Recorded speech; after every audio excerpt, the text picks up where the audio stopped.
Jesus Christ. John chapter 10 verse 9. The Bible says, mga kapatid, John 10:9, I am the door. This is Jesus. I am the door. By me, if any man enter in, he shall be saved. Yan ang sabi ni Jesus Christ. Pag ikaw ay pumasok sa akin, which speaking about a relationship, you will be saved and shall go in and out and find pasture. It's coming from the word of a shepherd. Sabi ni Jesus Christ, I am the door. Hallelujah. What is that door? He's the door to salvation. He is the door to eternal life. He is the door to hope. He is the door to joy.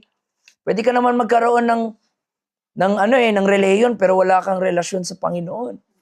Pwede kang may